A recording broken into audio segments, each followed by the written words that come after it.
Trevor the traction engine is old-fashioned, but he doesn't care. He knows that he's really useful, like his friend Edward, the blue engine. Early one morning, Trevor was chuffing about the vicarage orchard.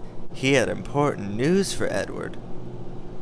"The vicar is holding a garden fete tomorrow to raise money for the children's hospital," said Trevor. "I'm going to be the star attraction, giving rides to all the visitors. The vicar is putting up posters all about it."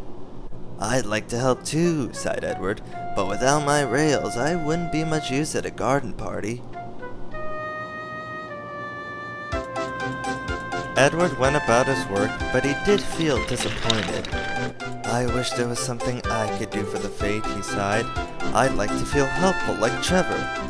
Edward's driver laughed. "You're helpful in your own way, and that's on the railway."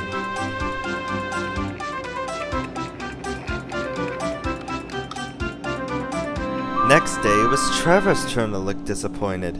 He had bad news.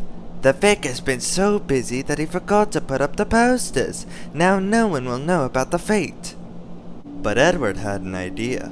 "Don't worry," he said. "Everything is going to be all right." Then he explained to his driver. "The vicar can paste his posters on my cab and coaches, so wherever I go, they'll go too." "Well done, Edward," said his driver. "I'm sure Sir Topham Hatt will agree." As indeed he did. Edward steamed happily through the stations collecting his passengers. "Look," they said, "the vicar is holding a fete. We must go to that." Later, Trevor was resting in the orchard shed when Bertie drove by. "Hello, Trevor. Why are you dozing there like an old stick in the mud?" "I'm not dozing, I'm resting," replied Trevor. Then he told Bertie about the vicar's fete. "I'll be there too," boasted Bertie. "I'm not sure people will want to ride on an old traction engine after traveling in a smart red bus like me." The day of the fete arrived. It had rained heavily during the night, and the orchard ground was soaked. "Rain and mud won't spoil my day," said Trevor. "No, indeed," agreed his driver. "We'll stay on the road, then we won't get bogged down."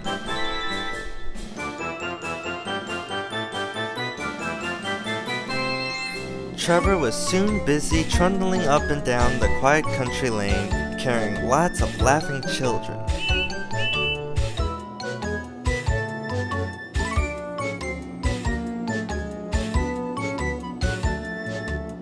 He was just turning a corner when he heard Bertie. "Hello, old-timer. I'm taking everyone to the fete. People have come from all over the island." Trevor gave Bertie a cheerful whistle and turned back toward the orchard.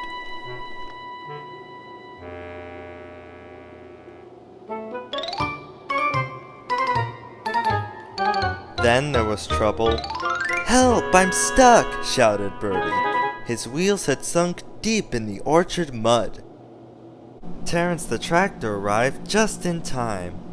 "I'm the one who has to plow fields," laughed Terence. "We better get you out of here."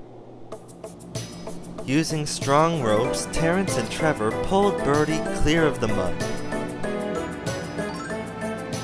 "This'll teach Bertie a thing or two," Trevor chuffed to himself. At last, Bertie was on the road again. "Thank you, Trevor," he said. "You're not a stick in the mud at all." "No," smiled Trevor, "but you were, just for a little while." That evening, the vicar came to see Edward and his driver. "Thanks to your good idea about the posters, hundreds of people paid to come to the fete. We've raised lots of money for the children." Edward was very pleased, and Trevor fell happily asleep thinking of all the children in the hospital who would now get better at last.